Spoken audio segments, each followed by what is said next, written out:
Doesn't it seem like everybody and their mother has a podcast? Oh, oh, so I started a podcast with my mom. We wanted a theme song so you could sing along. The show, it starts now. Hi. Hello, hello. Hello, hello. And we are still in Santa Monica. I'm liking the studio vibe here. Oh yeah, this is really nice. We sort of not labored, but worked hard on figuring out where to go, how to do it, what equipment to use, and you have this this looks like we know what we're doing. It's great. Well, you do. You Oh, do know yeah. what you're doing. Oh right. That's driving me crazy. I have a drapery upstairs that does that. And I find myself spending time adjusting it. And yesterday I was like, you really got to stop spending your life adjusting draperies. That's a good mantra to live by. However, I think I adjusted it to satisfaction. All right, welcome to an episode of Everybody and Their Mother Has a Podcast. I'm Rick Sorkin. I'm Sharon Koppelman. That's my mom. I'm the mom. So we had a week off of the show. It flew by. It was a result of coming back from the desert and moving in back home and work craziness. People are working Yeah. and working and working. It's such a distorted, disorienting reality. Loving it. We spoke about it last week, so I don't want to belabor the point, but this jarring difference into this new thing that sure feels a lot like the old thing, but for sure isn't the old thing, and for sure won't end up being the old thing. But don't worry about it; we'll figure it out. But also, don't talk to strangers. But talk to strangers because we got to get along. But also, cross the street. But bring your mask. But don't bring your mask because, I'm wearing a mask for you guys, but you think I'm a dirt, so maybe I should take my mask off. It's like a whole thing, It's a lot. There's a lot going on, and it's all undertowed. So Undertowed. people are walking around where everyone's trying to acclimate and get comfortable with what's going on in each person's life now, and it's and then you suddenly remember there's a pandemic. I saw my best friend last night. We hung out for the first time in my place since he was the last person, Mark, that I saw before lockdown, March 8th, 2020. And yesterday, sometime in the first week in June, we hung out again in person in my apartment and played music. The bookends of hanging out and playing music was March 8th, 2020 to June whatever. Today's the 5th. June 4th, 2021. So a year and a quarter. So you can compare that. The first time you hung out with him in the scenario, was when? Yesterday. The first time, March. The last time I hung out before pandemic Before was the- March 8th, So it March was 7th, before 2020. the pandemic. It was before we skedaddled out of the. The skedaddling was months later, time. No, I was skedaddling into our own homes. Yes, it's a nice way of putting it. It sounds so good. It sounds so pleasant when you listen. It's the CDC. We're just gonna go ahead and need everyone to skedaddle back into their own homes for, say, 18 months, and if you just all lay low, we'll be fine. It would have been much. There was an article about men who have had coronavirus being something like 6 times more likely to experience erectile dysfunction. They should have led with that. They would have all gotten vaccinated. If last March it went like this, it went, listen, this coronavirus thing, we think it affects your lungs. It's probably going to kill. It's for sure going to cause erectile dysfunction for a portion of you. The best thing you can do is stay home while we develop a vaccine. It would have been crickets and tumbleweeds on the streets. Crickets and shit. Why My did new they think country of that? album, Crickets and Tumbleweeds. And I read this morning that Wait, hold on a second. That is not a bad album title. I got a lap steel guitar during the pandemic in the desert. So I got real countrified. And now everything I think of musically is in the context of I'm looking at your hair to see what's countrified. What do you mean? You said you got countrified. I'm looking to see if you have a countrified hairstyle. You mean like a mullet? I don't know. I'm looking to see. I'm just saying the desert does things to you, man. I came back from the desert and went to the first public event I went to. Was Yes. WeedCon. Yes. It was a convention, outside convention, with like a couple hundred people and probably 40 or 50 like brands, like vendors. And I had the privilege of walking booth to booth. Like, here's a bumper sticker, here's a patch. Instead, it was like, here's an eighth of the best weed in the world. Here's like, and so it was this extremely disorienting experience for a million reasons. But I hear some music. And I'm like, oh my God, I haven't heard live music. Live music. For a year and change, year and a half, year and a quarter. And sort of just followed the music. And it was this very low-key setup, you know, like a little tent and a 4-piece band. And it was Robbie Krieger from The Doors on guitar. Just jamming, just playing. Did I tell you about this? I don't think I told you about this. Well, I don't think I would have forgotten that. I agree. That's what, from your reaction, I realized I forgot to tell you. It was like, oh my gosh. That's a pretty good introduction to live music after how long? And the show I saw, the last show before lockdown was Santana in Vegas. So it was this very 60s, vibey thing. Not my favorite band. Santana? Sorry. I've never heard anybody say that. You're either a fan or you don't say anything. So you're talking about walking around WeedCon, is that what you called it? WeedCon, like a convention. WeedCon, and it made me think of when I was at NAMM with a badge. That's like the National Mecca. Association and Music manufacturers. Music Manufacturers. And North American Music Manufacturing. everybody was Association. there. Everybody. Oh, right. Well, And yeah. our cousin Helene, I don't know how it led back to this, but the Korn was sitting at the table. The band Korn? Yeah. Signing autographs. And I don't know somehow how she knew, and she said, I must have pasted it when I used to be on FB. And she said, that's my favorite group. It's like, and then after the whole thing was over, I have many stories about that trip. When the whole thing was, it was in California. And Anaheim, every year. Anaheim, and when it wasn't always every year, but at that point it was year after It year. wasn't always every year. I'm sorry, in Anaheim. It wasn't always in Anaheim. Anyway, let me go back. And then afterward, there was a party for the group that I was there with, who make guitars and drums, and we went to hear guitarists that bought the equipment from this company. Sponsored. And it was probably, the 5 of the best guitarists in the world, and it was on Sunset Boulevard. And it's a the well Whiskey Go-Go with the yes, Roxy? thank you. I knew you'd fill that in for me. I think it was like Joe Satriani and Steve Vai and Jeff Beck might have been there. It was like No, I don't think so, but I wish I wonder if it's like somewhere on my computer or in my photos or That's whatever. cool. But by the time we finished up on the floor and we got there, it started at 2:30 in the morning after jeez. everyone had been up for 3 days working. I don't know. So I was I like, don't know anybody would possibly keep up with that schedule. Music manufacturers don't not this group. They were on their. I mean, I can't speak for everyone. now who's being naive, All right, Kay? what's next? All right.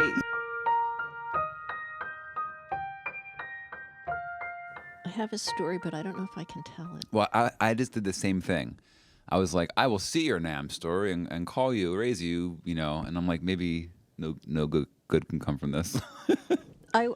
Okay, I'm going to tell this story, but we can cut it out if it turns then out to be not. I'll see how I feel about kind your of story, story and that- I'll determine if I want to maybe tell mine afterwards. So there was something called NAMM TV, and everybody stayed in the same hotel. I don't remember where it was. Not important. And in the morning, you turn on the TV and you'd see all the events of the day and who was Oh, that's introducing cool. what and what time the conferences were and just the whole schedule. And they had ads that they had made themselves about themselves. And the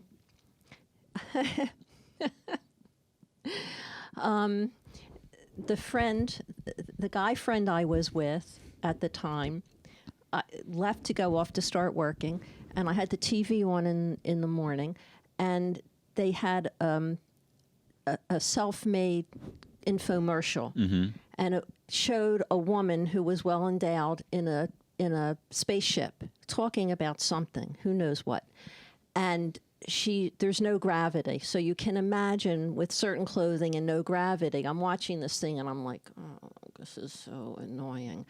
And later when we were having dinner, I said, so I saw this commercial this morning. It was the most disgusting, annoying, actually horrible thing I've ever seen.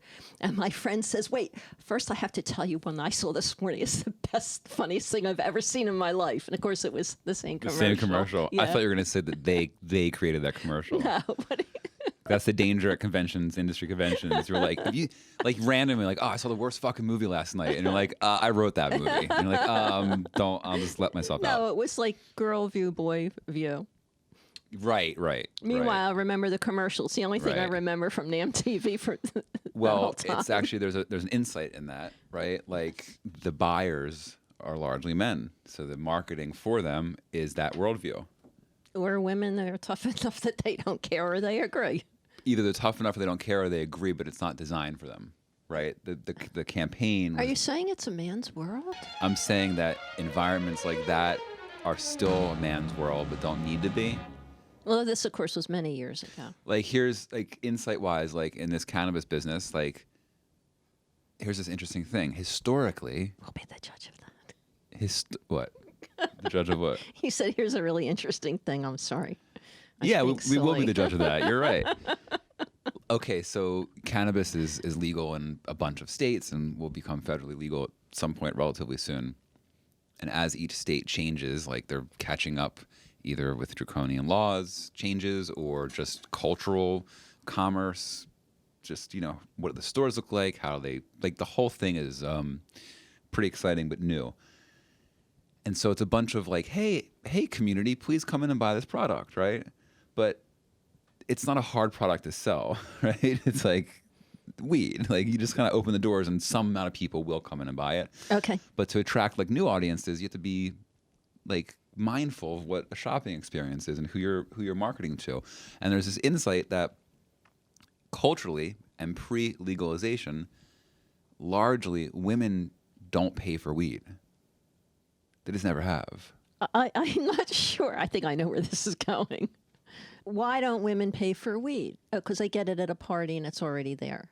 Or like it's just like it just is a cultural thing that occurred, whether it's sexist or feminist or friendly or divisive or who knows, but they just kind of like the guys always sort of buy or have the weed. Now, why would a man show up to see a woman with weed? And I'm saying maybe it's divisive and It's maybe like it's bringing just a bottle of it's the something. exact same thing. It's Yeah. showing up to a party It's with like- wine, Yes. but women purchase wine more often than women historically have purchased cannabis. Okay.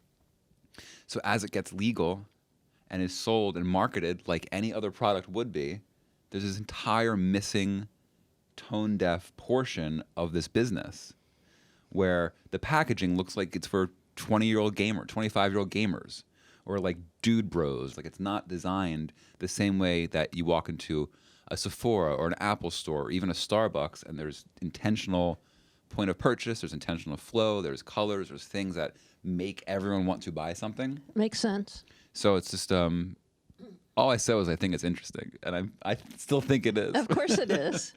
Yeah. So like, but I'm tying it back to that NAM commercial. Is like, any of it based on background of cultural backgrounds, or what based on? is the sales techniques, the sales that are development tools that are used? Is it based on?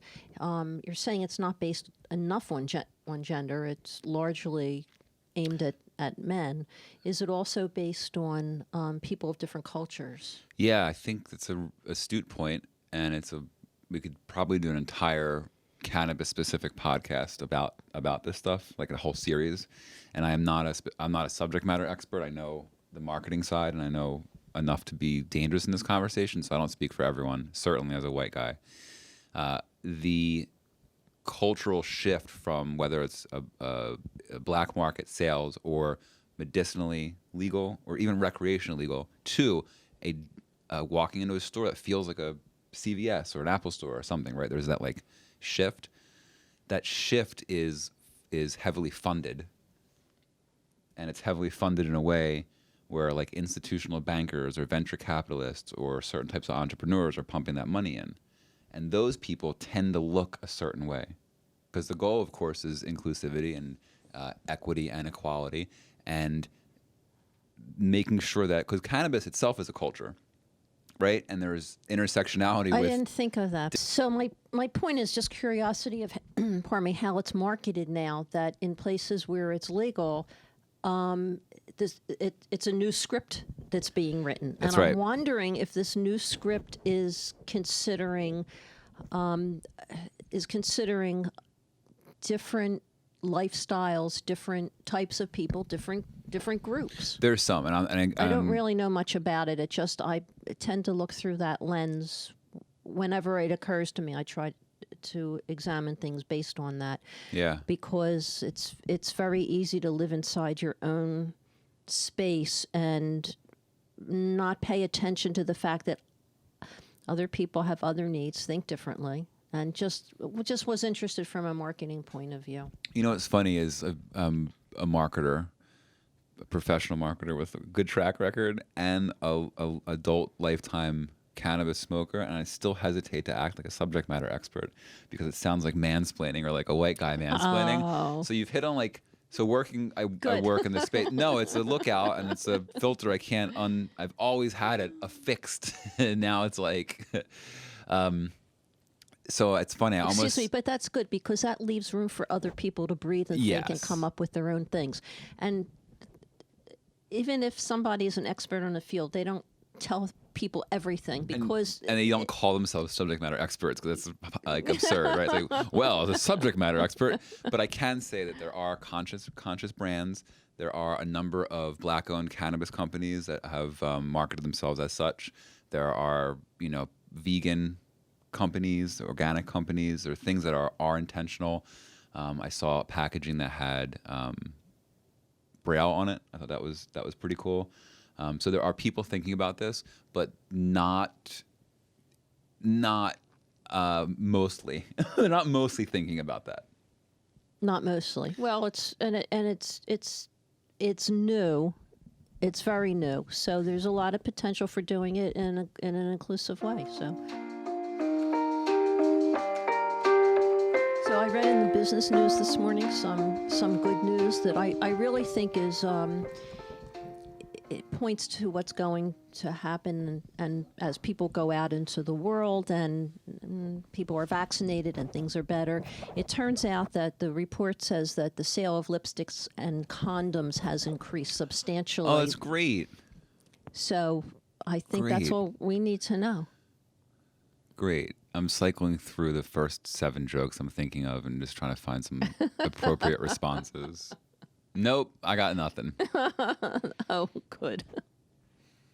Can I share a song with you? That didn't go over very well.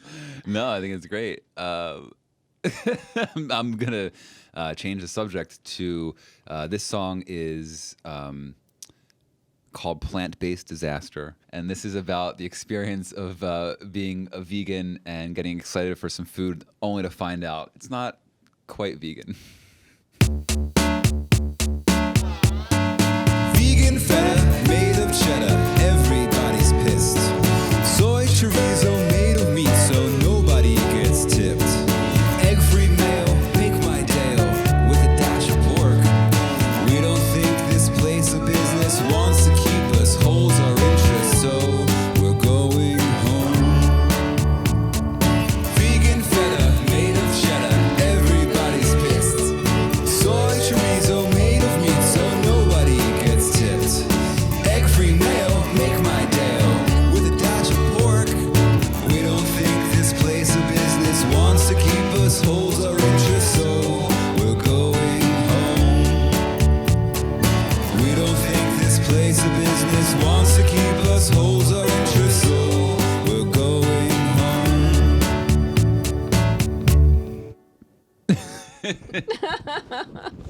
home. Okay. So thanks for the song. Yeah, you're welcome. That's great. I don't know who that's for, but that's what's coming out. So I think it's a terrific song, though. Thank you. I enjoyed it. I like the production. It came together nicely. It's got a good groove. It's got a good groove. I'll give it a what?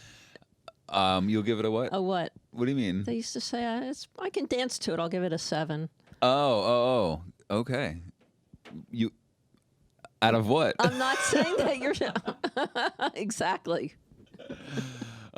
Shoot, we haven't seen your art in a while. Will you show us? Could we do like a gallery show next show? Could you pick like 3 or 4 different pieces of art and we'll walk through and we'll make the show about a little mini gallery?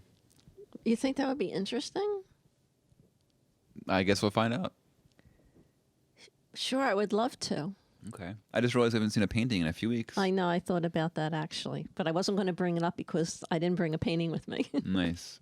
Well, this show is all over the place. I know. And you know what? But we're all over the place. So this is the way it is. That's Nice. life. All right. Yeah, I agree. That's life. I love you. I love you. Thank you so much for joining us. And don't forget to call your mother and subscribe. And subscribe.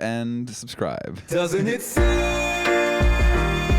like everybody and their mother has a podcast?